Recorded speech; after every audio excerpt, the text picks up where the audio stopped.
This is the CHGO Cubs Podcast. My name is Corey. I am joined, as always, by Brendan, and we are coming to you on Friday. Brendan, it is November 1st, and we weren't sure the last time we spoke whether there would still be a World Series going on when we got back to our next Friday episode here of the CHGO Cubs Podcast. And alas, there is not. The Los Angeles Dodgers win the World Series on Wednesday night, defeating the Yankees in 5 games, Brendan. So all the talk of Ohtani and everything, and he leaves LA, Anaheim, that is, and immediately wins a title. You said November. You said World Series. I'm thinking, what happened on November 2nd? It seems important, November 2nd for the World Series. Can you remind me of that particular date, Corey? Not until they make the playoffs again, Brendan. No, I'm kidding. That would be quite the barrier you put in place. Yeah. So Saturday, I believe, will be November 2nd. Okay. Which is the anniversary of Game 7 in 2016, which the Cubs win, which thus meant that they won the World Series. World Series, correct. Okay, just making sure. Now, if you live on the East Coast, I know some people celebrate on the 3rd. I know. They won it late in Cleveland. Up to you. Do it 2 days, do a week, do whatever you want. Wasn't the actual time like 11:47 or something like that? I think Central that sounds time? Right. Yeah, something like that. Yeah. So right on the edge, whatever works for you. I do November 2nd. I also celebrate November 3rd. And quite frankly, I celebrate every single other day. So, you know, whatever works. The important thing to remember is that the Cubs won the World Series. That's correct. That's the important thing. I do forget that. So you and I talked a little bit, I think, at points like watching this World Series, any takeaways, any thoughts, anything. I think we've gone through some of that as far as roster building. Obviously, you know, you saw some stars show up. Some stars didn't. This one, the World Series, was the Freddie Freeman show. Shohei Ohtani didn't have a big World Series, but he had bigger moments earlier in the playoffs. Mookie Betts driving in the game-winning, World Series-winning run. That was actually one of the things that I found myself thinking. Obviously, we know Mookie's a good hitter, but he's the type of hitter where, like, when he came up in that situation, runner on third, less than 2 outs, the series on the line, tie game, like, I don't know, man. I'm not sure if there's anybody I would rather have at the plate than him. I was positive he was going to hit a sac fly. He just has that, like, you know, I'm getting my pitch. I know what my job is. And I don't know. Obviously, we know he's great, but that was, you know, one of those little moments where, you know, you see guys mess that up all the time. And that just felt like, yeah, Mookie's not leaving that run on third. Like, the biggest takeaway was that it just wasn't a great series, which is what I was hoping for. Game 1 was unbelievable baseball, like truly unbelievable baseball. Rest of the series, not that great. Yesterday, pretty good. You know, Dodgers come back tight, late, but yeah, that was my main takeaway. My other main takeaway was that if you and I had to live through that 5th inning defensively and on the mound for the Yankees. Oh, I would not be doing a show. That would be it. Yeah. Was there any other takeaways generally from the playoffs? Does it change how you think the Cubs should operate going forward? Different modern twist to management styles that we've seen? And just for example, we've seen this throughout the playoffs over the years. 2019, Nationals used a 3-man starting rotation almost basically every single day. Patrick Corbin, Scherzer, Strasburg. There was debate about whether that will proceed, and it really did not over the next few years. The Dodgers didn't have their full strength starting rotation. Yamamoto came back. Buehler came back from injury. It was weird to see how they used Blake Trinan in the 7th inning to go with Walker Buehler to close out the World Series. Any changes in philosophies or strategies you believe the Cubs should adapt? I don't think so. I mean, I think the one thing that stood out a little bit, you know, and it wasn't the wholesale thing. Obviously, they got Yamamoto back. They were able to get Walker Buehler healthy in time. You know, but I look at like that kind of Jack Flaherty move. And just thinking about it reminded me honestly of the Cubs in 2016 when they won the World Series. You know, the Dodgers obviously come into the year with a big plan. and they spend a ton of money, and you get to the deadline and that they're in a place where they're like, well, we don't have a ton of starting pitching here, where we might be in a little bit of trouble. And they go out and they make a really good move. And Flaherty has, it sometimes looked like a total stud, and other times, struggled. But he was really good for them, and he was really good, when they needed him, and, eating innings and just having a guy to throw out there. I mean, they were doing a bullpen game, in the World Series. So Yeah. that was just one of those things, is that, like, even when you spend, $1 billion on Shohei Ohtani, and you have this, massive payroll over $300 million, you still have to be able to look at things and say, well, here's what we need. Here's where the hiccup is going to come. Here's what is going to derail this awesome team that we built. And, the Dodgers went and did that. Across, had a lot of questions about what Aaron Boone was doing in that dugout. So it does make me feel better about having Craig Counsell. I think some of those decisions I just can't see him making, which is a nice feeling kind of to have. Yeah, I mean, like that Nestor decision on Friday, you couldn't Yeah. explain it to me. If you gave Aaron Boone, put me in a room with him for the next year, I don't think I would ever come to understand that decision. The logic was Nestor does well against facing first-time batters, against lefties. That was the decision. But it does, to that point, over the past few years, me personally, we talk about numbers and statistics and analysis, and we always will, but there's a fine line in interpretation and how the data is interpreted under the appropriate context.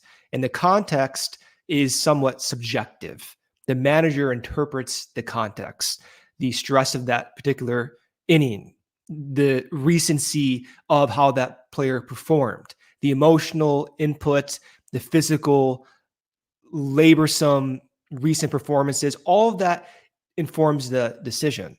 So where I've taken a step back now and looking at how these games are managed or how these teams play in the postseason, it's more kind of like broad brushstrokes. And I want the Cubs, which I feel confident Craig Counsell will do, to mirror the human elements and interpret the data, which Craig has done, under the appropriate context, and not rely so heavily on sparse data points on innings that were played 3 months ago.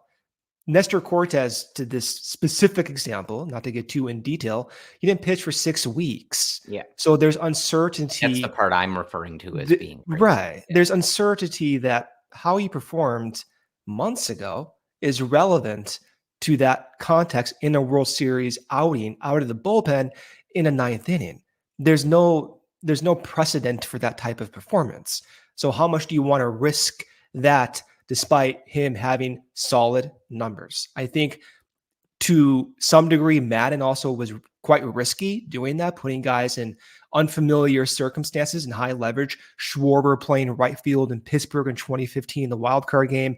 Kyle Hendricks, John Lester, we don't have to relitigate that entire situation, right? But there's some subjectiveness that I feel overall comfortable with Craig making.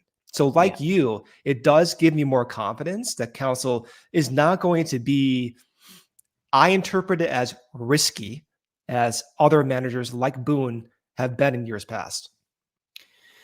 Yeah. I don't know that I had any other takeaway. I mean, baseball it's stupid. That's also my takeaway. Well, and, look, like I think the Yankees had some defensive and base running issues throughout the year, and that stuff is going to show up. I saw, I was looking at some tweets just throughout the day, and, some folks kind of pushing back. Like, obviously it's a stupid narrative in the first place. But like, oh, the Yankees choked this away. Like the Dodgers, didn't even really do that well, or whatever, like what people say. And I saw a good response that was like, sometimes people forget that like winning a series like this is about being the team that doesn't choke it away. Like the team that doesn't make those mistakes and remembers to cover first base on a ground ball to your first baseman and doesn't drop an easy out in center field. Like And it is one of those reminders, and why I think we hold, not just because they won the World Series, the 2016 team in such high regard. They were flawless on stuff like that. You think about like Javi, letting that liner drop so that he can tag the runner and get the double play. Like all the guys they're throwing out on the bases, like they were not the team that was making those little mistakes. That liner that Rizzo hits in game 6, I believe, to Tolles in left field that clanks off his glove, right? The Russell ball in game 6 that falls when Naquin and the other defender converge. Like, not that they didn't make any mistakes, but they were not the team making those mistakes. If anything, they were stealing outs. And so that 5th inning for the Yankees, like, you can spend a lot of money. You can get Juan Soto. You can have Aaron Judge, hitting another monstrous season with home runs. Get Giancarlo Stanton on a total heater in the playoffs. And if you can't catch the ball and you lose those fundamentals for an inning or two, like, that might be your downfall. So I just wanted a better series. But now that the World Series is over, we transition to the offseason. And there's a lot of important dates. But I think the first one, Brendan, is like stuff really gets going in like five days. So this is already Thursday, I think technically day 1. You got to count. Today, day 2. So I think by Monday, if my math is correct. Now, how they do the exact timing, I'm not really sure. Monday or Tuesday, like, free agency begins. So teams have the exclusive 5-day window to talk with their free agents and their players. And, then it's kind of, it's go time. So Juan Soto can be a Cub by next Wednesday if he wants to be. Just like last year with Cody Bellinger, just do it right up front. I was just gonna waste no time. I was just gonna leave the dead air, like, let that kind of sit there for everybody. The irony, though, is that one of the first decisions will be Cody Bellinger at this go around with the opt-out. Yeah. So November 19th, I'm just looking at the calendar here, deadline for players to accept or reject their qualifying offer. November 22nd is the non-tender deadline.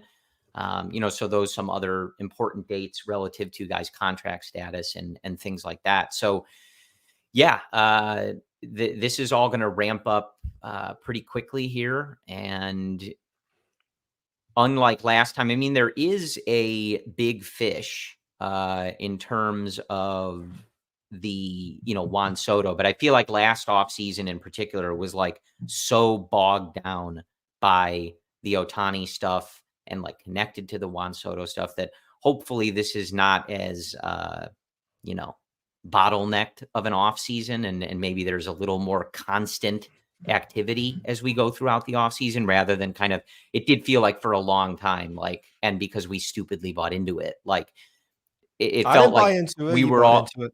Well, I'll go back and look at those episodes. And a little bit, but not as much as you guys. We'll see if that's true. But yeah, I mean, just hoping for a more interesting offseason, I guess. Yeah. I do wait. Like we saw, I think there was a couple more rumors this past week, kind of alluding to like the possibility or the suggestion that Cody would opt out. And that is my preference with the decision. But it's such a big part of this offseason that it almost feels like the Cubs offseason can't really like kick off in earnest until we have an answer there. It's a pretty like transformative decision that he's making. Yeah, it was transformative too for Stroman last year. When Stroman opted out, cleared about $22 million in payroll. Of course, that went in part to Imanaga for basically half the price. So it does make a difference. We can talk about that after we hit our first ad break here, but I do want to hit that first ad break, of course, from our great sponsor, ComEd. ComEd can help businesses save money by becoming more energy efficient. I didn't know ComEd did that, Brendan. Yep. The energy efficiency program can help find up to 35% in energy savings. Wow. So what does a business have to do? Just sign up for a free facility assessment at ComEd.com/biz. So why aren't more businesses doing this, Brendan? Maybe they forgot the website. ComEd.com/biz. That's ComEd.com/biz. One more time, ComEd.com/biz. biz. That should do it. Terms and conditions do apply. Offers are subject to change. Actual savings will vary by customers' energy usage and rate. The ComEd Energy Efficiency Program is funded in compliance with state law. Prize Picks. Prize Picks is the best place to get real money sports action. With over 10 million members and billions of dollars in awarded winnings, Prize Picks has made daily fantasy sports accessible to all. You just pick more or less on at least 2 players for a shot to win up to 100 times your cash. Run your game all season long on Prize Picks. You can now win up to 100 times your money on Prize Picks with as little as 4 correct picks. Prize Picks puts their members first, so all withdrawals are fast, safe, and secure. When my pick hits, I can get my money in as quick as 15 minutes. Prize Picks now also offers Venmo for quick and easy deposits and withdrawals into your account this sports season. I like using Prize Picks. I'm more in tune with the player performances I am with some of the team performances at times.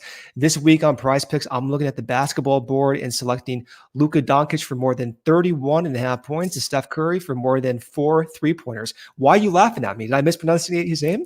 Yeah. I believe it is Doncic. What is it? Doncic. It's Donk. I think it's Doncic, dude. There is no K sound. Well, fortunately for you on Prize Picks, you don't have to say his name.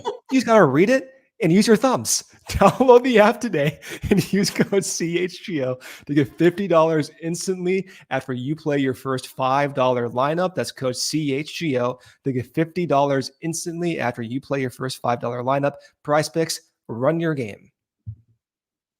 All right, Brendan, I was looking at our StreamYard, today where we, set up the show. And I don't know that I've ever seen this John Lester give us a thumbs up before. I like it. Look at that. I like it. I think that's the All-Star hat in 2017 or something like that. Correct. Yeah. I don't know. I don't remember the year, but it is an All-Star hat. Yeah. Yeah. Well, he made so many. Got all the players to do that. So that stuff is still in the GIF library, on Twitter. If you type in John Lester. Yeah. I see it all the time. GIFs. Yeah. I just like to say the jersey over my shoulder. If you're watching on YouTube, and we have John Lester on the bottom now. We can get him on the top, maybe to replace your face too. The whole thing is just John Lester. I think. Well, that's the goal. We'll build to it. Build to it. Okay. So I feel like you and I have given our position on the Bellinger thing before, but yeah, I hope he opts out. I think. I liked the idea of bringing him back last year. I felt it was certainly one of the easier ways to just keep the offense at a certain level, even though I hope that they would have improved beyond that. And it's the money. He just wasn't good enough for the money last year. And I think that given how the team performed and just the overall scope of the roster, I'd rather have PCA in center field. I think that adding Cody really makes things a little more difficult. And the conversations we've had of where do you add offense? Where does everybody play? If you're not trading someone, it's going to get a little clogged out there. And for the money, they needed him to be better. And we say this kind of all the time. It's not Cody's fault that the lineup was relying on him to be a producer that he wasn't necessarily ever going to be.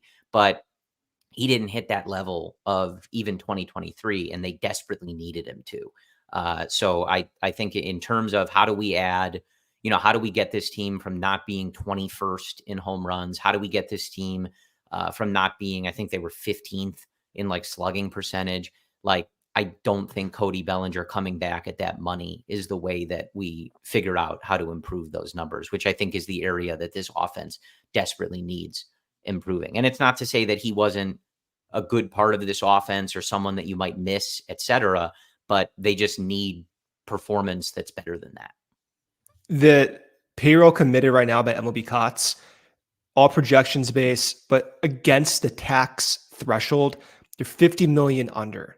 If Bellinger opts out, it goes to around 75 to 80 million under. It's a big deal, depending on how they want to spend that money. the initial bet, if you want to call it that, made a ton of sense. PCA was volatile. Michael Busch was a relative unknown. Having Cody Bellinger fill both those positions respectively for $26 million with that track record made sense. He did underperform a little bit, but still was a 2.2 WAR player. We would have liked to see more home runs, but 18 home runs was still not bad. He was productive, slightly worse than we thought. Of course, not good enough. That being said, if he does opt in, it limits the range of possibilities that Jed Hoyer can pursue. No doubt about it. If he opts in, it's never a bad thing to have a projected above average player. Now, you're going to be maybe paying, if the production is the same this year, $5 million over on the value he produces, but it's really, at that point, it's kind of pennies. So if he opts in, fine, go figure it out. Yeah. Make some trades, make the space works, but it's not that big of a deal. Let me rephrase my words. I think it's not. I think I agree with you in a vacuum. I'm operating under the assumption that there is a set budget that I'd rather not eat into for that level of production. I'd rather give Jed the money and the space on the roster in terms of positioning and like go make the team better. That being said, PCA and Busch are still not reliable producers, right? So, and by the way, I want Bellinger to opt out as well. I need a ceiling to be elevated. So that's just my thinking. Yeah. So I want to make that clear. That being said, if he does opt out, they need to, of course, find a way to still have that safety net in place, whether that is in the form of actually trading Busch to get more reliability at first base. Now that you have center field secured, that might be one option, but they need some way to elevate the reliable production of for WAR. And that's a huge ask. Don't get me wrong. Bellinger can get to 4 WAR, but that's not reliable. And with Busch and PCA at first base center field, there's some underlying volatility there that needs to be addressed. Yeah, I hear you. But either way, it's going to really define this offseason. Obviously, if he leaves, there's a space that you need to figure out how you're filling it. And if he stays, then you have to figure out, okay, well, we felt this team wasn't good enough in 2024.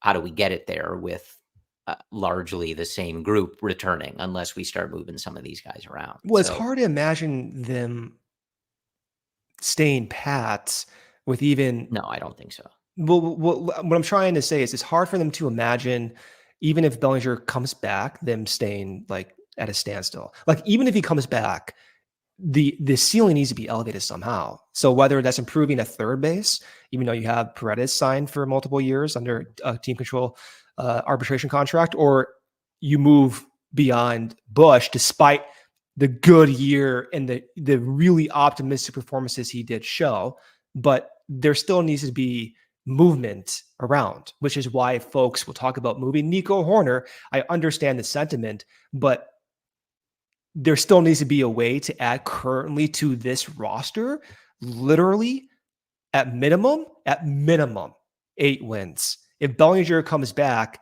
you still need to add 8 wins. If Bellinger goes away, you still have to add 10 wins. At that point, 8 versus 10 to me is negligible. So there still has to be significant moves, regardless if he does return or not. Yeah, they've got work to do, folks. And as we talked about last week, I think there was an update, that Nico was skeptical about being ready for, spring training and those kind of February, March activities. So as we talked about, it's great. As we talked about, I think last week, like that definitely hampers any ability.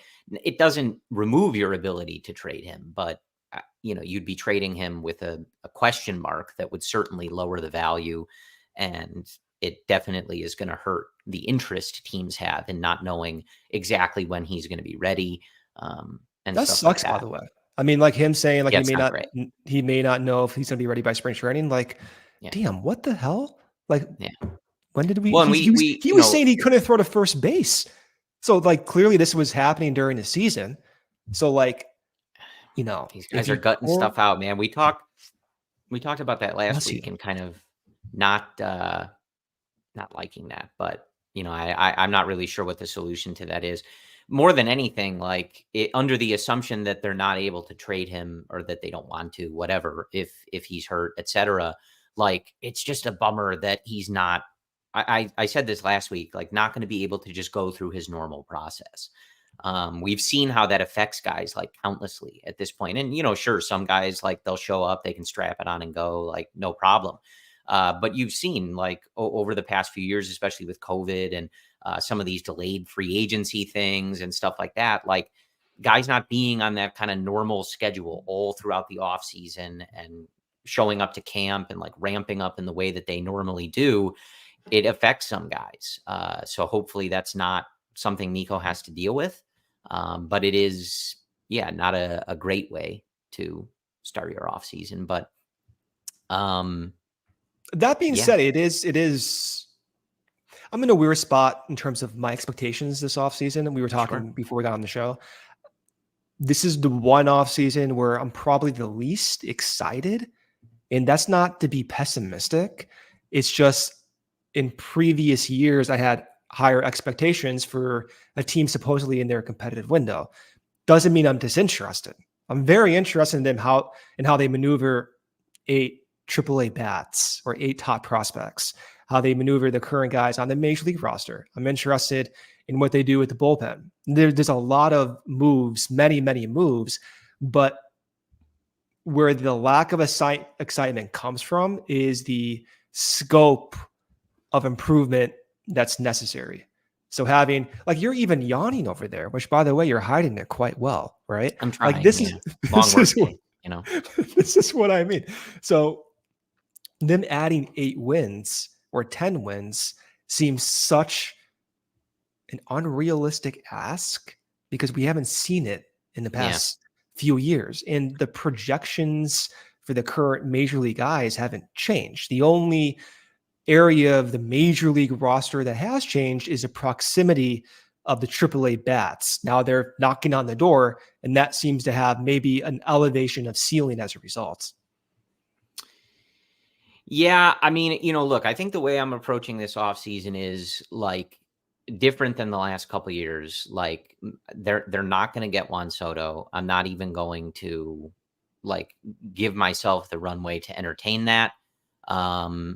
I'd be thrilled to be surprised or eat crow. Like, yeah, obviously. But last year was like exhausting with the Ohtani stuff and the Juan Soto stuff and just like digging into some of that. I'm not going to do it again.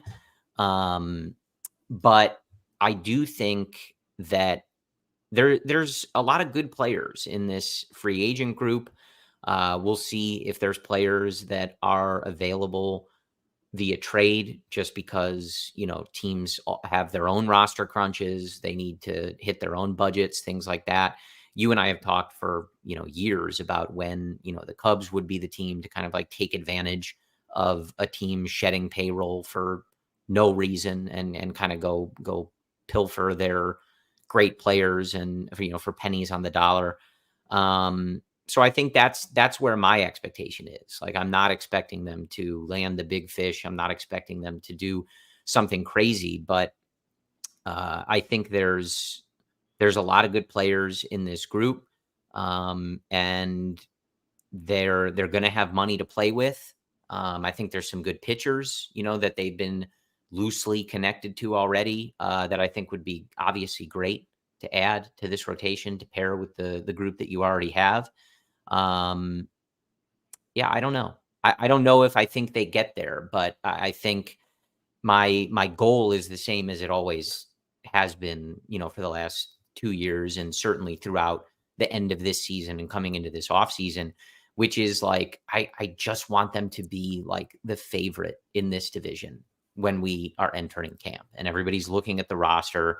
And we talked about it so much, but you look at like the projection systems from the last few years and some people hate the projection systems, whatever, whether you're using the projection systems, analysts, our general thought, the general fan sentiment, whatever system you want to use. Like nobody on earth thought the Cubs were the favorite in this division coming into last year. Nobody thought that they were a legitimate threat to the Phillies or the Dodgers or the Padres, whoever it was. That's where they got to be. I don't expect them to have people comparing them to the Dodgers roster or anything like that. But we went into last year with everybody in the NL Central projected in the 80s of wins, and still no projection system, none of us, nobody thought like, oh yes, this is the Cubs division. It runs through the Cubs, like no question. And like, I think that after this many years of retooling, rebuilding, whatever you want to call it, like that's a position you have to be in. The Brewers have run this division. You haven't made a real playoff field in 6 years. I just don't think it's asking too much to say on paper, for as much as that matters or doesn't, they have got to be positioned as the favorite in their own division for the first time in 4 years? Yeah.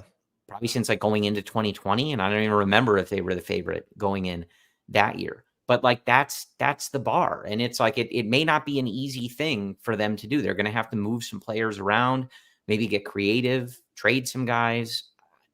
I don't know. But the projection systems have had them as a middling fringe playoff team the last couple years. And they've performed nearly identical in back-to-back years. So being projected as you and I always talk about, like as a 90-win team right now, it doesn't guarantee you make the playoffs, doesn't guarantee you win the division. But there is a reason that for the past 2 years, nobody has looked at this team and said, they're good. They might be really good. Like there's a reason that they get projected where they have been, and then they finish right around there. It's not going to work that way all the time. Projections can be wrong. Teams overperform, underperform. I'm just saying it's not an accident that these last 2 years went the way that they did. And it happened to line up with everybody's projection, the systems, you, me. Like there's a reason that happened, and they need to find a way to go beyond that. Let's take an ad break here. Sunnyside, Corey, is your home for judgment-free cannabis shopping, a place where all kinds of visitors are welcome to explore, discover, and purchase a wide array of high-quality products. It's a one-stop shop for all your cannabis needs. Sunnyside has an expertly curated menu with over 100 strains to choose from, plus easy online ordering and in-store pickup. If you're just starting out, Sunnyside has expert guidance on the brands that they know you will love, like Good News and Mindy's. And if you're a pro, they've also got you covered with 100 strains on the menu and new ones added weekly. We know you'll love Cresco and Florical's incredible quality and consistent products. It's easy to order online, and they are there to always help in store. Available now is Good News new LTO Island Vibes, a limited time offer. It's available in disposable vapes, 5-10 carts, and live resin gummies. Visit sunnyside.shop for bright buys every day, including 50% off your first 3 online purchases. Enter promo code HICHGO at checkout to qualify. Exclusions do apply. Sunnyside Cannabis Dispensary, bright buys every day, only for 21 and over or Illinois medical card holders. Rhoback Activewear. You all know by now we wear Rhoback all the time. It's quite simply the best fit, the best feel. The quality of the gear just speaks for itself. Their performance polos perform better in the heat than any other polo. They're moisture wicking, so the polo does not stick to you, and it also has a very nice stretch. Their everyday shorts are also perfect for the combo for a day on the move. They look clean, but use the comfort of an elastic waistband. With fall here, what better item to prepare for the brisk weather than one of their performance hoodies for your closet? They're the softest items we own. Can't take them off even now in the Chicago warm occasional weather. They have best looking polos, best fitting performance polos. Collars never lose their shape. They're incredibly versatile with their everyday shorts. You can wear them with a polo untucked or tee on the move. So use code CHGO Cubs 20 on rollback.com for a generous 20% off your first order. That's spelled RHOBACK.com. That's 20% off all polos, hoodies, and shorts with code CHGO Cubs 20. Make sure to check them out, and they will have you ready for whatever travels or activities you have in mind. All right, Brendan. So thought exercise here. Let's say Cody Bellinger opts out. Okay. I think it makes sense for him to. Look, like money in the hand, but I feel like he can get a better deal, plays a premium position. And if he comes back to the Cubs, he's not going to play center field all the time. I don't know if that would hurt his value potentially if he were going into a free agent class in a different year, whatever. Let's say he opts out. Without getting crazy and trading people and all that other stuff, because that's a whole different exercise. How do you look at the roster minus Bellinger and where you might attack getting better? And so framing that question is Seiya Suzuki and his 138 WRC plus your DH? Are you continuing him in right field despite some occasional weird struggles? I don't even know it. Like, is occasional the right word? It was like semi-frequent, but like not super often. I don't know.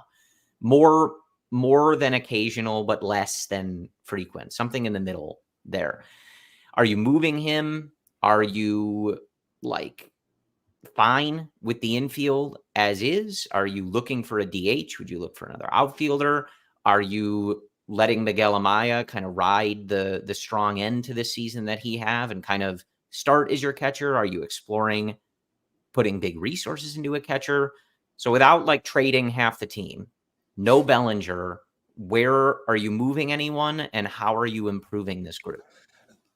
We need a combination of reliability and a low floor with still a high ceiling. We want it all. Seiya Suzuki has a great ability to make frequent contact with hard hit power. He's probably the best bat on the lineup. Trading him removes a ceiling that is difficult to attain elsewhere. So I would Seiya Suzuki. If he wants him? I said no trades. Assuming that that's a possibility. If he also has to no improve trade right clause. Field, well, maybe he wants to waive it, right? Some folks want to trade everyone, right? So if we look at the current roster, and if you look at Seiya Suzuki versus the other guys who could be traded or positions that could be improved, first base, third base. Folks want to trade second base to improve there or give Matt Shaw some reps at second base. The likely scenario and the likely areas for improvement are at the corners. Those two guys at the corners have characteristics that are not particularly emblematic of reliability. Isaac Paredes, the reliability is that, or the lack thereof, is his form of production is unlike other third basemen. Someone who pulls the ball heavily with very poor batted ball exit velocity and a very long swing for the average exit velo he produces. So he's an outlier in that respect. Now he's shown to be a top 10% producer over the past 2 years in Tampa Bay, but then again, that was in almost a pseudo selective matchup role that Tampa Bay used. He wasn't playing every single day, 650, 700 plate appearances. So there's some uncertainty there, even though, again, fine player to have on your team. Michael Busch hit his projections on the mark. He was projected to be around a 335 weighted on base average guy. That's what he ended up to be. Busch, like Paredes, has characteristics that don't align with the year in, year out production. With him, he tends to swing and miss more than for a power guy that you would want. So someone with his whiff rate, you would want someone to have 25 plus home runs. He had 21 last year. You're right on the cusp, but this isn't a rookie campaign. And the question is, okay, in his second year, can he adjust? And are we willing to accept those adjustments at first base, which is really not a defensive premium position like shortstop or second base? My thinking would be, honestly, I would like to move on from both those corners because I see those are the only areas for improvement. So we can also have, say, a DH, to your point about not trading them because of the no trade clause, right? And you can improve in right field somehow. That's fine. But again, it's not one spot over the other. Like, we need to improve in multiple positions. So if you improve in right field, it's not enough. You still need to improve somewhere else on the team. And Ian Happ's not going to be traded. PCA's likely going to get the first shot. Seiya can't be traded. Dansby can't be traded. Nico's a 4-win guy. He might be able to get traded, but who's going to have the high offensive output at second base? Who's going to be playing there? Well, it could be Matt Shaw, right? Matt Shaw has a below average whiff rate in AAA currently. He's going to go through growing pains. He's not reliable either. That said, to sum it up, corners need to be improved. Whether it's those same guys taking the next steps, whether it's Bush taking the next step or Paredes taking the next step, the corners need to be improved somehow.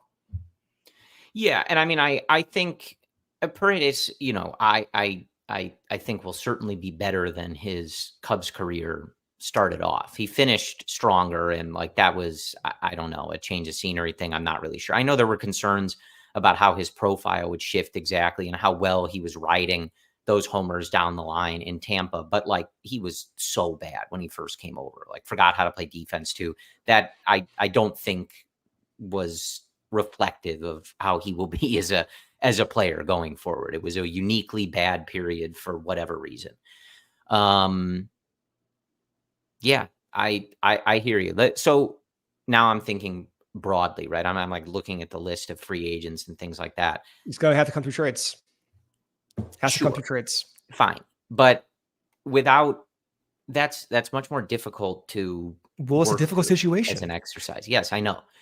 Let's say, and even if you include some trades, let's say that the offseason starts or the bulk of it is Corbin Burnes and someone like Anthony Santander, who is coming off a 40-plus homer season, provides that slug, not a good defender, but 129 WRC plus, 44 homers, adds more slug, more power to the lineup. Not saying that those are the only two moves they make, but if I started you there, no Cody Bellinger, Santander comes in and he's your DH, whatever. Corbin Burnes, Shota, Justin Steele. How do you feel like that is a starting point? Because when I look at some of this stuff, right, like that doesn't feel unrealistic. The Cubs have gotten the best pitcher on the market, even in recent years. They've given out big contracts, not the biggest contracts, maybe not the contracts that we're all sitting here talking about and freaking out about, but those two names feels realistic as something that this team might be interested in and could pull off. Yeah, I like Burnes. I like Santander. It's kind of a tongue twister for me. I have to get used to saying that if he does sign with the Cubs. It's still not enough, Corey. Like that's the challenge we have. Santander is a great bat. He fits the profile I love watching. Someone who does not strike out that much and has 40-plus home run power. I absolutely love those types of guys. But he has defensive shortcomings that are even more severe than Seiya's. So his projected value next year is between 2 to 3 WAR. So that's great. Don't get me wrong. But his contract might be the same as Cody Bellinger's. And they're projected to be the same producing player, with Bellinger having more defensive versatility. So if push comes to shove, I would probably pick Bellinger over him, even though I like him a lot, right? Because you have to consider the overall bulk value given. Corbin Burnes, he ruined my life for the past 4 years. How would I not want the same type of pitcher on the Cubs? That being said, the stuff is decreasing. He's older. He's entering his 30s. He's coming off recent injury concerns. The front office, their shyness to guys who are risky has been very clear for the past few years. So sure. I'd be surprised to go after him. That being said, of course, go and sign him. But even then, you have to consider the age effect, the injury concern, and consider that as a floor. It's still not enough. So yeah, I mean, I guess I'm trying to look at piecing together an off season that how do we get to where we want to be if we can't just sub in Juan Soto? It's not through free agency. That's the challenge. Like Like this Well, is it can be part of exactly it. it I has to wasn't be. well, and I know I'm you're not not getting saying mad this, at. but I'm not. to be I'm clear, I not. wasn't saying no trades as in, like, the I Cubs won't make any understand. trades. I That's not understand. gonna I'm But saying I don't like to go through the exercise of saying, "Oh, well, I think they could trade Nico here for this we're player and not this doing player." that. Like, I'm We're not in not those doing that. conversations. I And have no idea what's reasonable. we're not doing that. Yeah. And I will never do that, as you know.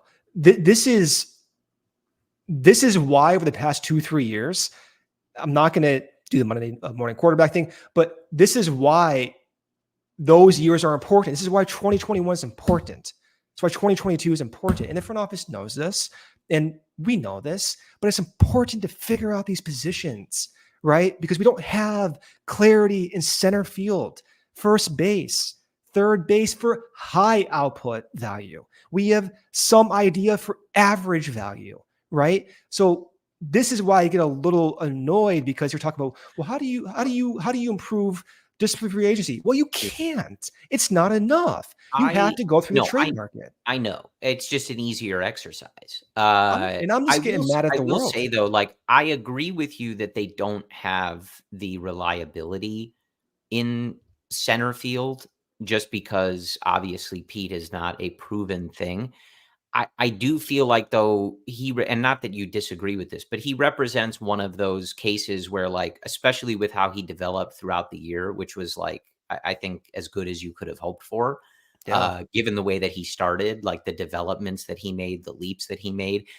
He represents one of those things where, like, of course it's not certain, but like if that Don't do it. Don't do it. what what We need certainty, Corey. No, This is from falling. I understand, Brendan, but I'm saying, like, he represents one of those prospect young player situations where, like, if you're not giving him the opportunity, like, what are we even doing here? Well, he has a higher ceiling than the How corner could it be does. more certain than that? He Of looked really course. good as he developed. You've got to give him the shot. I agree you need to add that certainty elsewhere, and I understand, especially the profile concerns with Paredes and Bush, but I'm not sure. I think that the set, like, as an organization, when these guys develop, you have to believe that PCA is going to hit and be the player you wanted him to be, or, like, I don't know how you go about doing any of But this. part of the belief is ensuring that if the belief is a little shaky, which it is, and I think Pete can be a 5-win player next year.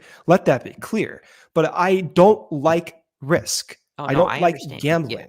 I yeah. value urgency and I value the I do short-term think return and the longer-term potential. it is obviously a low bar, but I do think that at the very least, catcher maybe, but we'll see how they decide to go about that. And their process going into last year wasn't good either.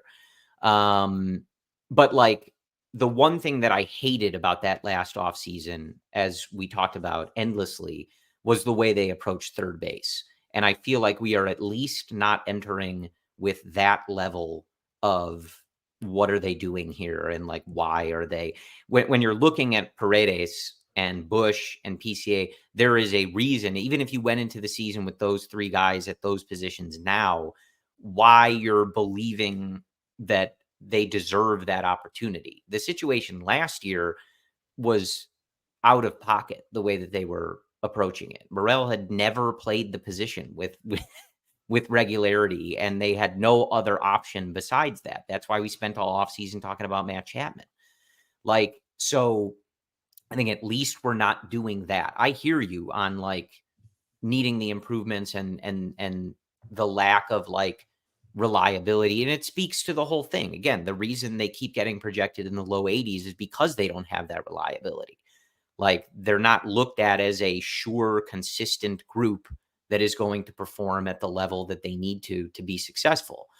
But there's a strong logic for each of those guys that I hear you. I want more certainty too, but I certainly wouldn't be surprised if they are willing to take the risk.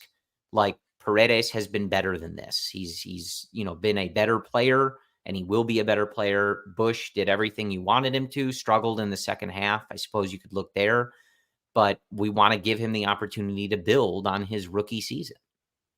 I'm not advocating for it. I'm saying I understand where their logic would come, and I at least understand it more than when they weren't pursuing a major league third baseman because they had Christopher Morel and Nick Madrigal.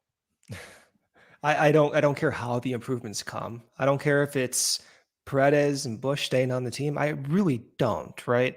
The thought exercise is how do you make improvements? And the way you improve is you remove the volatility and you elevate the ceiling while maybe taking some more upfront risk in terms of financial or higher AAV. But I do want to hammer the points. It's specifically for PCA, the floor is like a 2-win player. That's great. The ceiling that we talk about shouldn't be from 87 to 92. The ceiling that we talk about, and we have a history of this, should be 92 to 100. So that's where, yes, that's the ceiling I'm talking about. In 2016, the Cubs were projected as a 92-win team. But as a result of such high ceiling outcomes from Hendricks at the time, with the defensive value in the middle of the infield with Russell, with KB being an MVP caliber guy, Rizzo continuing to be a high offensive producer at first base, Dexter Fowler had a phenomenal year. They hit the marks on all their top end projections. And so their ceilings propelled them from 92 to 103 to a World Series. It limited the risk. It wasn't from 85 to 92. With PCA, of course, the ceiling's right there, but it's not. I hope it doesn't justify staying at 88. And if we enter the season not by night to 88, are you kidding at this point? You want to be 88? Forget I'd take it over 82, brother. Like, man, dude, like No, Brendan, we'll see. Like, how are they going to get there? We'll see. We'll see where we are by opening day. But we're entering the 5th season, and if the front office in 5 years can't get the third biggest market to a 92-win projection, then you have to question the future, unless something crazy happens this year, right? And that's where the lack of excitement comes from, because in the 5th year, 92 wins on paper seems unattainable. And I don't want to be hyperbolic or dramatic or whatever, but like, it's just kind of bizarre that we're talking about this. Like, I really find it bizarre. And it's not a lack of intention or effort or anything. Unfortunately, it hasn't really worked that well. Yeah, I mean, look, we agree on this. I think it's more of just like managing expectations or how exactly everybody's looking at this. But I think the fact remains, like, they have got to be held to a higher standard. There is no reason, and we talked about this going into the World Series, there is no reason that they cannot be thought of as one of the powerhouse organizations and teams in this league. No reason at all. They don't have to match the payroll of the Dodgers or sign the biggest player like the Dodgers or anything like that. But in terms of like their standing in the league, their performance year in and year out, that they have all the resources that they could possibly need. They have way more to work with than 27 other teams, 26 other teams, whatever it is. And they're not in that group. They're just not. They're on the outside looking in. And it is unacceptable if they don't find a way. It was unacceptable last year when they didn't find a way to make the playoffs. Like, they must make the playoffs. They have to. The bar has got to be higher for this group. And we say it a lot, like, there's a lot of good in this organization. They have done better work in their farm system and developing players. Like, they've done a lot of good things. They've hit on trades. They've hit on some signings. Like, they are not in some awful situation. They are not one of the worst teams in the league. They're not the Pirates or whatever hyperbolic stuff people like to throw out, but they're also not at that top level. And when you're on year 5 of a president and year, 3.5, whatever you want to call it, since you traded off a good chunk of your core and these big players, you got to start getting results. I don't care whether the process is like mostly good or kind of good, whatever. Like, if the results aren't there, this doesn't matter. They have got to win games on the field. And the groups that they've been putting together have not been good enough. They're going to have to figure out a way to change that in this offseason. I mean, there's just no two ways about it. And it's not a simple solution.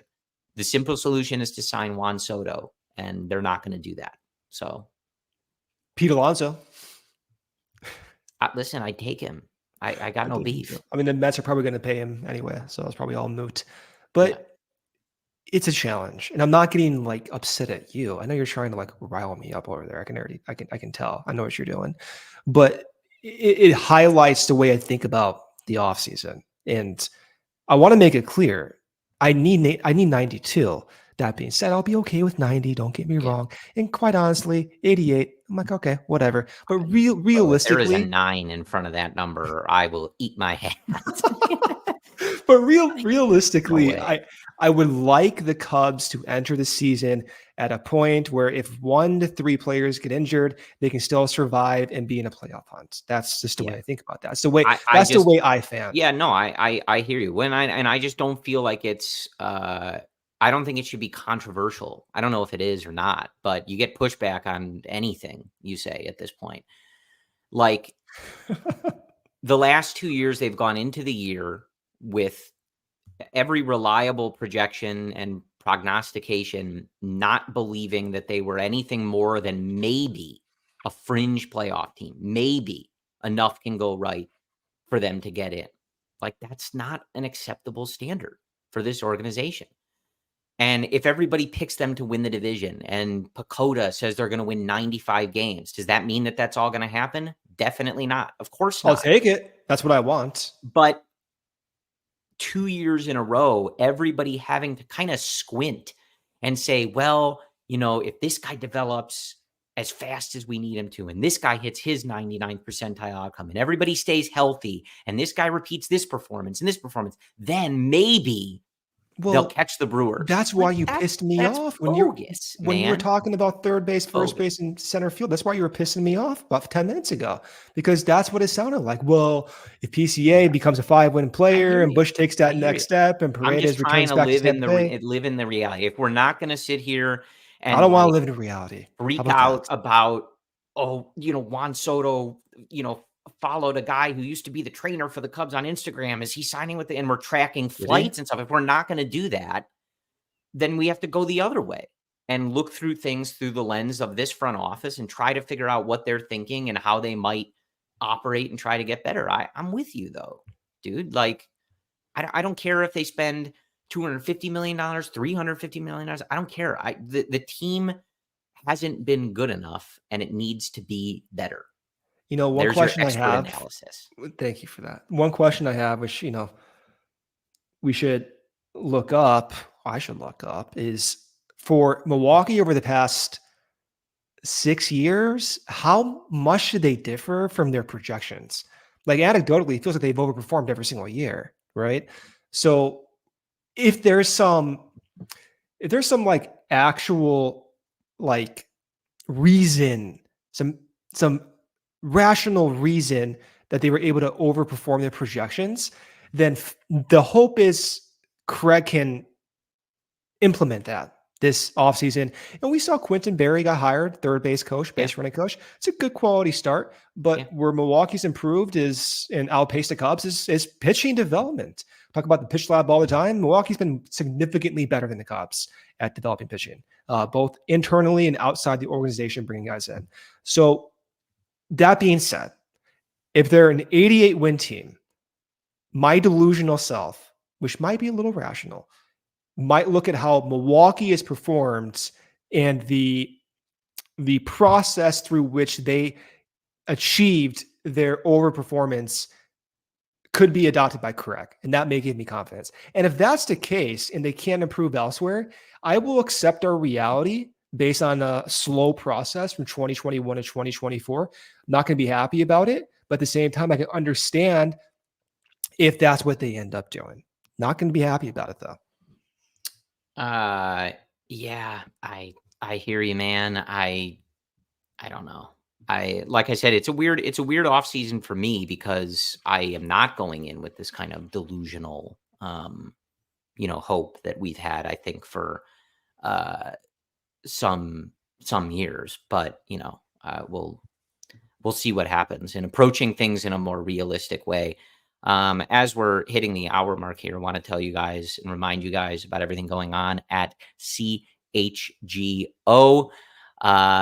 We have an introductory offer to become a diehard over at allchgo.com for just $4 a month billed annually.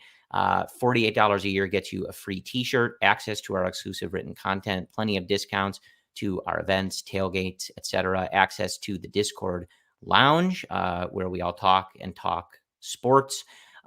This is a limited time offer, so you do need to act now. Again, that is an introductory offer, just $4 a month to become a diehard. Allchgo.com. And of course, you guys know this. Bears just had their trip to London. They have a takeover in Arizona for that game. Tailgates in the South Loop. Some of the best in the city before Bears games at Soldier Field. Bull season is back. Blackhawks season is back. Our Blackhawks and Bulls crews do excellent work. And you can check out CHGO White Sox with Vinny, Sean, Herb. They have a new manager, our old friend, Will Venable. So if you are listening to Brendan and I at the hour mark, but want great discussion of the Chicago White Sox, you can check out the CHGO White Sox podcast. There can't be one person that part of the ad read is for, but you never know. You never know. Maybe I convince somebody, but check out allchgo.com, events, community, podcasts, live shows, everything. You guys know what we're all about, but if you don't, check out allchgo.com to learn more. So, all right, Brendan. Yeah, I don't know, man. I don't know. They just need to be better.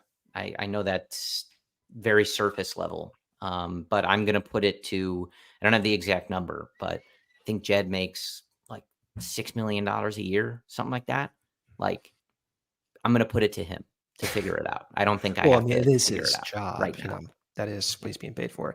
I mean, some important deadlines. We have 40-man decisions at the end of the month. So a lot of names on that list. Admiral ALLCITY, Keegan Thompson, Christian Betancourt, Matt Mervis, Brennan Davis, yada, yada, yada. Within the next 5 days. That Davis one is going to hurt. It's going to be a bummer, but we'll see. Likely, I mean, if I had to guess, he's probably gone. We have 3 more days before they determine whether they want to negotiate with Kyle Hendricks. He's hitting the market, 99.9% likely. And then we'll find out about Bellinger. We have the GM meetings coming up in about, 2.5 weeks, November 15th, I believe, somewhere in that range. So the offseason does get going pretty fast. I believe the majority of our discussions, exhilarating discussions, I imagine, will be about 40-man in the next 2 weeks, unless Bellinger opts in, and that will demand most of our attention. Yeah. So, we'll see. I don't know, man. I don't know. It's one of the weirder off seasons.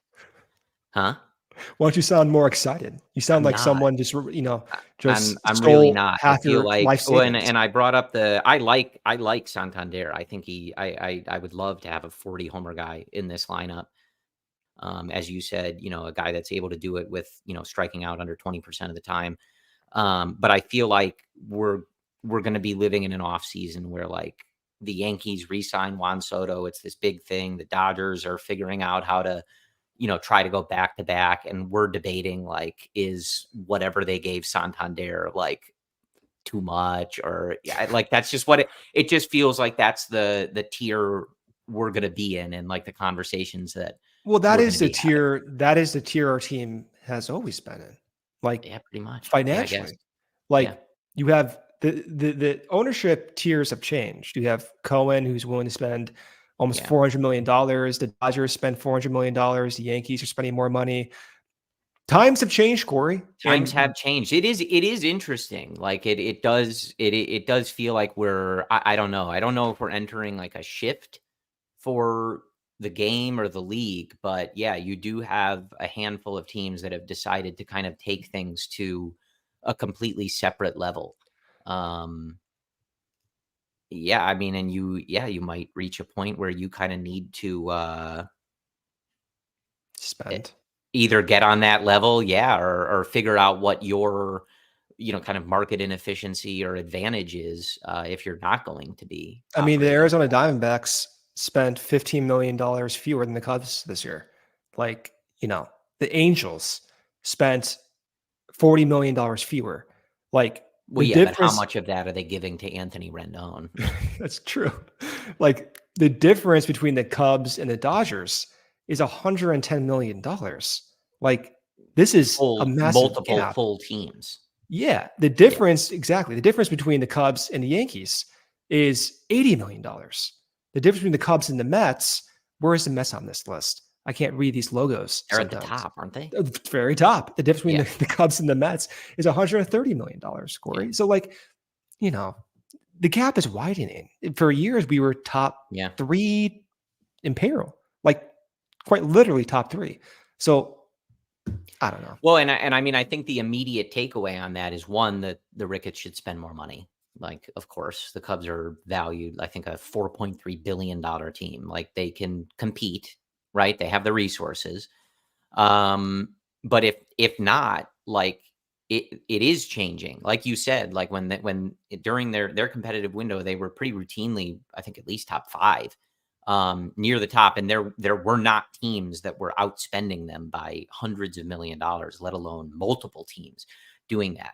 If that's going to be the case going forward, and I don't know how long that's sustainable for everybody, but like, especially in the case of like the Mets, like, you figure that's going to go on until they at least win one. I mean, So it could go on forever. Yeah. And the Dodgers don't show any signs of stopping. And if you look into, like, I think the brief financials of like that Ohtani thing, like, they don't have any reason to. They're raking in money over that, and like their partnerships with like Japanese airlines and TV and everything. Like, so you're gonna have to figure out, like I said, you're gonna have to get better at the rest of it. Yeah. The Cubs have done a good job in terms of building their system and developing more players than they had, certainly like in previous versions of the Cubs in our lifetime, and certainly other people's lifetime. But you're going to have to be great at it, because the problem comes in, you look at these other teams, like the Dodgers are really good at developing players too. They're really good at drafting players or trading for players and then developing them. Like, just because they spend a lot of money doesn't mean that they're also bad at areas that you can be good at. Some of these teams are going to be good at everything, and you're going to have to figure out a way to compete with them. And at the moment, too, part of, I think, the frustration with where the Cubs have been, like, the Cardinals already declined, options. Like, they told us in the offseason They're that it was going to rebuilding. get worse. Like, they are not going to, the budget is going to go down. They are not going to keep certain players. Like, so, I mean, you were competing with like almost only the Milwaukee Brewers. And there will be times in our life where that is, and it certainly was not in years past, where that is not acceptable for the St. Louis Cardinals. We are in a position where we should be thanking our lucky stars that we are reading headlines like that they are deliberately like telling us we are going to be worse. We are rebuilding. We are like, this is not going to be a great time in our organization. Like, and the idea that we're not immediately like, oh, great, we're just going to win the division for the next 5 years then. Like, that's not the kind of immediate sentiment. The sentiment falls back to, well, like, okay, that's cool, but like, we got to catch the Brewers. Like, that's no good, man. Division's 2015. bad. Its division's bad. Like, most of it isn't even trying. And right now, like, you look at things and go, well, they have 10 games to make up on the Milwaukee Brewers. So you let me know how they're planning on doing that. 2015 Mets payroll went to the World Series. 122 million, 16, 156, 17, 164, 18, 160. Last season for the Mets, 375. Right? That's the Cohen effect. The Dodgers, they were between 190 to 200 for 3 straight years towards the back end of the 2010s, right by the Cubs. Red Sox, same thing, right? Although they're kind of following the same Cubs direction, weirdly enough. The point being is you have the Dodgers, the Mets, the Yankees taking a next step, and the Blue Jays are right there with them. They're willing to take the next step as well. It's a different environment. And it sucks that although, look, ownership brought over Theo, they renovated Wrigley, They gave us a World Series process that we wanted. But if they can't make as much money as these big market teams that justify spending, then damn. Unfortunately, we don't have the best owner. I want the best pitching infrastructure, scouts, development, medicals, everything. I also want the best owner too. And it's unfortunate that we don't have a robust enough business operation system in place where we can justify spending over $300 million on one of the most historical franchises in sports in the world, not just the country, the world, with one of the sports venues that people travel internationally to see. It sucks. It sucks. As years grow on, I empathize more with the criticism of fans towards ownership because the gap is now widening. It's been widening for the past 4 years. Okay, so anyway, everybody have a good Why weekend. did I get worked up this episode? This is a fiery episode for me. I just want them to like. It's partially your fault. I haven't eaten dinner yet either. I'm in a bad mood. To be good. I want them to be a playoff team, and like I'm frustrated with the way that this has gone. I'm just the last couple of years. So I'm just like I'm like sick of having these conversations. You know, I'm sick of talking about war. I'm sick of talking about like stupid like bullpen decisions. Dude, I've been talking about bullpen relievers for the past 5 seasons. You know, I'm growing. I'm like legitimately growing tired of this. I'm growing tired of the whole number stuff. Like it should be damn obvious. We should not have to talk about stats, Corey. It should be obvious how good this team is. It was obvious in 2016. It was obvious in 2017, 2018. And they still couldn't even get it past the finish line in 2018. It should be obvious. We should never have to have these conversations. Okay. Well, I'll see you next week and we'll have the same kind. All right. Yeah, so we'll sign us off. I don't know. I don't know. I do think, look, like I'll end with this as we head into this offseason officially. If you're still sticking with us at the 70 something minute mark, I'm gonna have my sesame sticks. Like I said, the organization is in a relatively good place. There is a lot of good stuff going on. They have exciting young prospects yet to debut. They have a well-regarded system.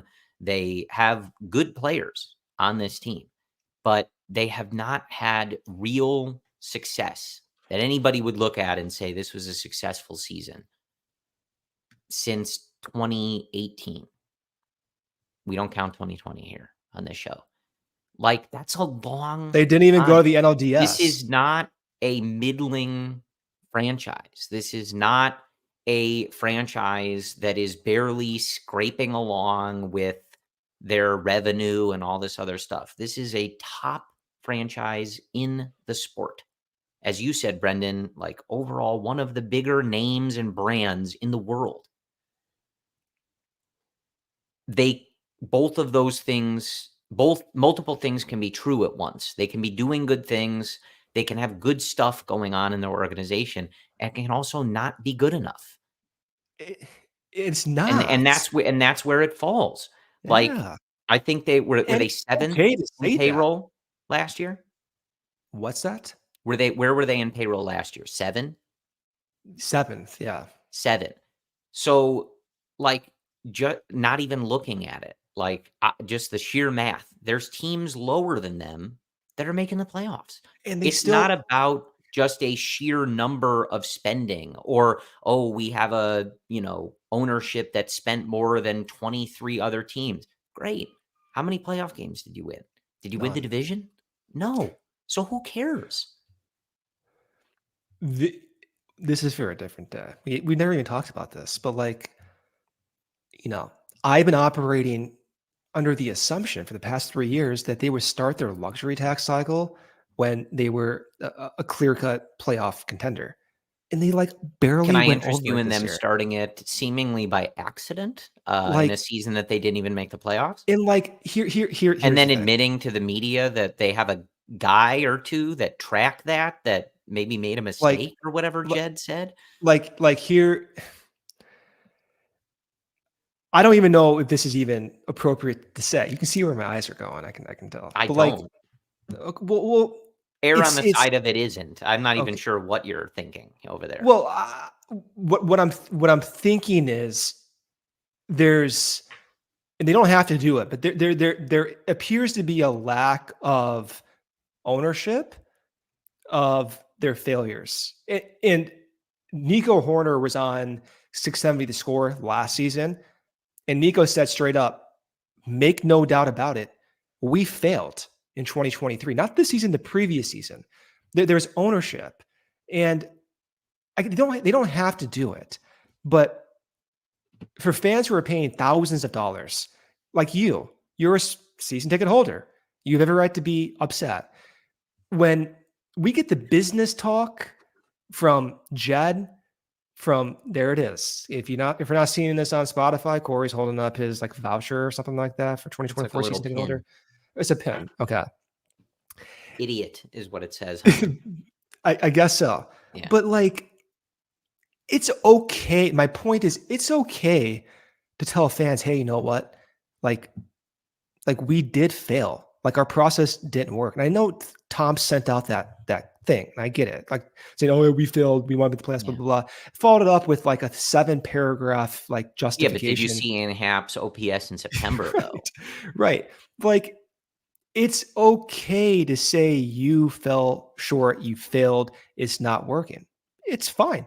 And we don't really get that. And like, to your point about the luxury tax, like you messed up. Like, let's be honest. Like, you went over the luxury tax this year when your playoff odds were worse at the same time as last season. You messed up. And they messed up on the Wilson Contreras trade when Houston nixed it. Yeah. They messed up. It's fine. I understand. You're a little bit incompetent, and everyone is, okay?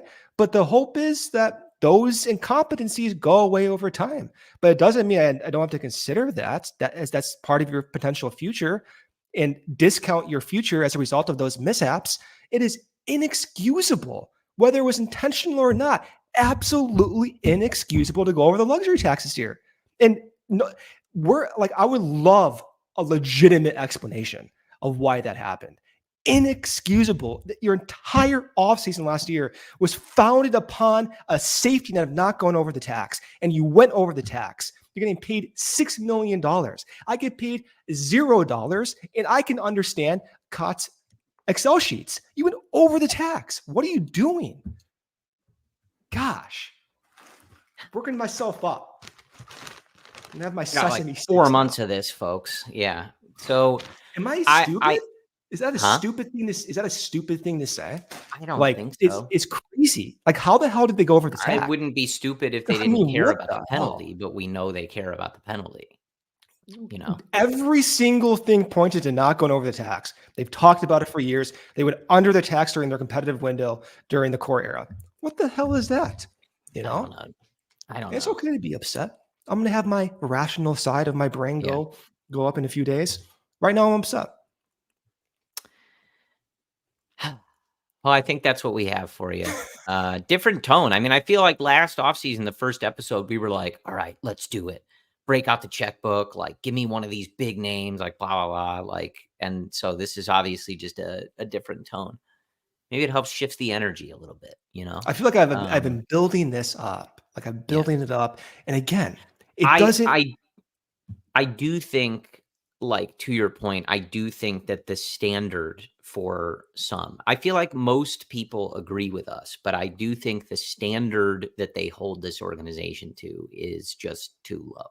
I mean, I know people are rolling their eyes. Like, they're willing to excuse, you know, oh, they're building something. They have a good farm system, blah, blah, blah. Like, I don't know, man. I've reached the point, like, I just don't care. I genuinely do not. Like, they have not been a serious team in like 6 years. Like, that's pathetic. It's okay to say 6 years, 7 years, dude. We haven't been to an NLDS since 2017. Absurd. 2018 was a good team. That's a serious. It was a good team, but they won 95 games. Come on. I understand. I'm just saying, technically speaking, even 2019, I would put almost in that group. They knowingly went in with problems they didn't fix, but like, no, they're going to fix that with Daniel Descalso, Corey. They did try to fix that, and Craig Kimbrell in June. Yeah. But Yeah, I think it's fair to say that. Like, if y'all want to sit here and watch a team that like maybe projects for 83 wins and hopefully they sneak in the playoffs, like, and that's good enough for you, like, by all means, that's probably what you're going to keep getting. So enjoy the ride, enjoy the ride, I guess. It's not for me, and I don't think Brendan, and it shouldn't be for any of you. You pay a premium for a non-premium product, and I'm tired of doing that, right? I was Straight up. thrilled to pay premium for a premium product for the, 3 or 4 years they were doing that. Thrilled. I'll do it hand over fist. But right now we are getting like, we're getting ground chuck at, Wagyu beef prices, Brendan. Like, it's just not a good deal. It's a bad deal. You think Tom's embarrassed? No, I think they So count their money. They Jed's, have their Jed's championship. embarrassed? I literally don't think they care. You think Jed's embarrassed? For real? I don't know. You think Jed going to his boss like, oh, I think Jed wants to win. Look, like I never met him, that's but like very different than being embarrassed. I want to do good no, things too, and I messed up. I get no, I embarrassed. don't think so. I think he would say he's working with what he has, and I think he would say a lot of the stuff that he does in those press conferences. We expected this guy to be better. We really believed in this. Like blah blah blah. I sincerely doubt he would be doing things that he was embarrassed of. I don't think so. So going over the tax by $3 million I don't know that is nothing to be embarrassed about. I think he has anything to be embarrassed about. That's a strong word. When I mean embarrassed, going again, we don't know the details. Maybe this is what they wanted to do. That's stupid. I don't know about that. Well, stupidity and embarrassment sometimes go hand in hand. So you imagine going to your boss like, oh, sorry about that. Spent an extra $8 million. Yeah, I don't know. Might have to sacrifice some penalties in the next few years. Sorry, boss. Didn't mean to do that. Know. But like, obviously, like he wants to win. He doesn't have a contract beyond next year. Like, I don't think any of these outcomes are like things that he's fine with. The nuance of it all, we're never going to know unless Theo writes a book someday, or I guess Jed, but like, you think Jed called Theo's like, shit, Theo, I made a huge mistake. How do I get out of this? I don't know. You think Theo still gives him advice? I really don't. I mean, I don't know, dude. Like some of their guys ended up in San Francisco. Like there's turnover there. Some of those guys ended up in Detroit. Like I don't know. Are those better situations? I don't know. No. You always want to work for a big market team. Yeah, and I mean they are giving him, top 10 payroll. Like I think a lot of people running these teams are prospective front office people. They'd be like, yeah, give me that every day. I'll take that. If I can't make it work, I can't make it work. But get him in. Yeah, I don't know, dude. I just yeah. I mean, I like Jed. I understand the process. Again, it hasn't worked. Just hasn't worked. That's just really what it is. Like, it wasn't a stupid idea. It just didn't develop good enough and fast enough. And now we're in a situation. You have to somehow try to find a way to rectify it. Right. Which is not unrealistic. No, but we'll see how they go about it. So we're going to end it there because otherwise Brendan's going to start pounding his fists some more. This is the maddest I've ever been doing a show. I'm being serious. You think so? No, it is. You were pretty mad when they traded you, Darvish. Oh, I was mad. That was the worst one. Interesting episode. I wonder if that's still on air. I shouldn't even say that out loud. It might be. I kind of hope not. Yeah. We were right, I think, but it's still. They traded him for teenagers. Yeah, it's a lot of expletives, and screaming. Which is never they good. said. But I do remember verbatim, I'm going to give myself a pat in the back. I said, they're not going to be competitive till 2024. I was kind of right, but at the same time, I was actually more wrong. Actually, you were late. Yeah, you were wrong in the wrong direction. Yeah. Oh, man. I don't know, guys. I just want them to like I said, like I don't expect them to reach a point where they're looked at or performing or operating in the way that the Dodgers are, but it's frustrating to look at some of these things, the payrolls, the performance, everything, and just say like, man, some of these teams are like leaps and bounds. Doesn't that kind of suck? Chicago Cubs. It sucks. You know for certainty. It sucks. Let this sink in. You know for certainty, your owner, your team will never spend like the Mets, Dodgers, and Yankees. In fact, your owner told you around the luxury tax is their happy point. Yeah. That was not said 8 years ago. It was not. In fact, we were, again, among the highest payrolls in the league. This is completely different, a completely different era. Doesn't that suck? Imagine that. You're never going to be the Mets, Yankees, or Dodgers, Corey, ever. Have a great rest of your weekend. Okay. Yeah, I don't know. A lot of work to do. And just reiterating, like, team's in a solid place. They're not starting at a 50-win team and trying to figure out how to make the playoffs. Like, they're starting at a team that was relatively close. And they've got to figure out a way to get themselves over the finish line there. Jed has to, in order to presumably get another contract and keep his job. And hopefully that's what happens. So we'll be back with you next week. Obviously, tune in to the CHGO Cubs show all throughout the week, Monday through Thursday at 11:30 Central Time, live on the CHGO Sports YouTube page. We'll talk to you again soon. And whether we are, just full of good news and positive vibes or bringing it down, we'll be here with you. We all want the same thing, and that's just the Cubs to win and be good.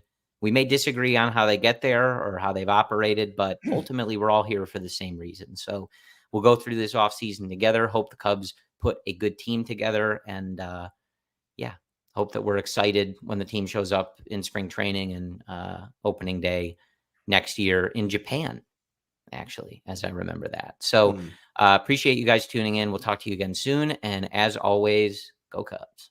We all silly like the mayor.